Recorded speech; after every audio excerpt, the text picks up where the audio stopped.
Has anyone really considered the process in which it takes to be able to enjoy fruits, vegetables, and other agricultural products? Now picture yourself working outside in the hot and cold temperatures, picking fruits and vegetables, working up to 8 to 12 hours a day, 5 to 6 days a week for a whole year and getting paid $15,000 annually. I did some research about it, the process of how I get my food, but besides my research, I have some family members who work in the fields, picking the grapes and working in animal farms. And hearing some of their stories, I just felt like I had to share with all of you how farm workers go through. And it might be nice to eat the food, but we should always remember how hard work plays a great role in being able to eat.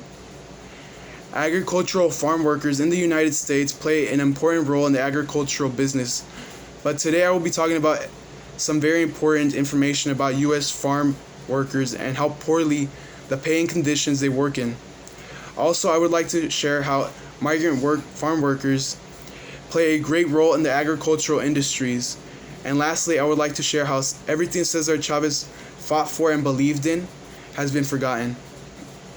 First, I would like to share is how bad the poor pay and conditions are for farm workers. And according to the National Agricultural Workers Survey, farm workers in the U.S. earn extremely low wages, an average individual income of $12,500 to $15,000. Also, they claim that most farm workers lack health insurance and many work long hours.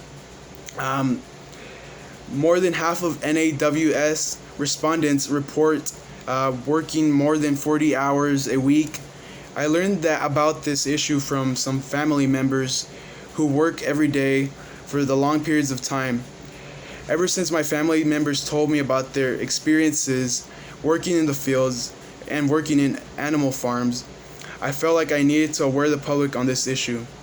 My uncles explained to me that they also work in hot and cold temperatures.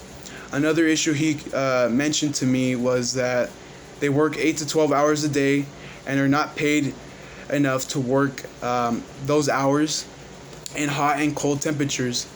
My uncle also expressed to me that the chemicals and pesticides that are used in the fields cause a lot of illnesses and make a lot of people sick.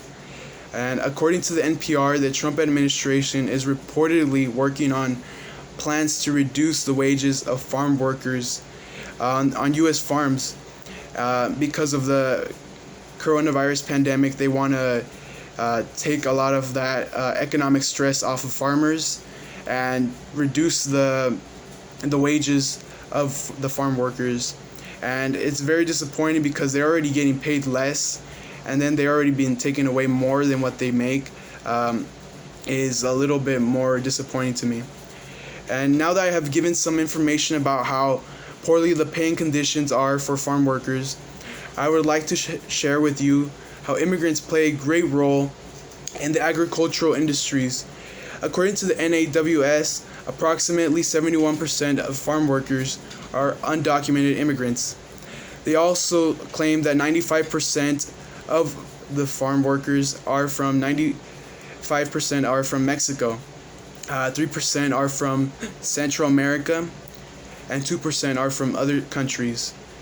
Joseph Urbantraut, a reporter from HuffPost News, interviewed an undocumented worker, Leonel Perez. He claims that an immigrant worker also goes through some tough situations and fears, most of whom are migrant workers born in Mexico. Press on for fear of what might happen to them otherwise. And I quote, otherwise, violence, losing their job, losing their home, or worse. Also, Leonel Perez explained that that everyone has found a way to make it work, to make it survive. My uncles have told me stories that many undocumented farm workers he has worked with told him that working in the fields is all they know how to do, and a lot of them don't have the higher education or any education at all. And another thing my uncle has told me is that a lot of them are afraid of getting sick or getting injured because if they have to miss a day of work, they miss a day of pay. And besides missing a day of pay, they are not they don't have any health insurance to cover their medical expenses. And lastly, I would like to talk about how everything Cesar Chavez fought for has been forgotten. According to History.com, if you don't know who Cesar Chavez is, Cesar Chavez was a manual labor, union leader, and labor organizer. He was also known for founding the National Farm Workers Association in 1962. Cesar Chavez also wanted to improve the conditions for every farm worker in the United States. He wanted to help the farm workers get better living conditions, medical insurances, and better conditions in the fields and off the fields. The reason why I feel that what Cesar Chavez fought for has been forgotten is that he fought for raising the pay for farm workers and raising better conditions in the fields. And why I feel that everything has been forgotten that he's fought for is that it's still being fought for right now. And shortly, there are many problems happening to our farm workers, and they are all major issues we all have to know about when we go to buy our fruits, vegetables, and other agricultural products. Today I shared some information about farm workers and how poorly the pay and conditions are. I also talked about how immigrants play a great role in the agricultural industries. And lastly, I shared how everything Cesar Chavez fought for has been forgotten.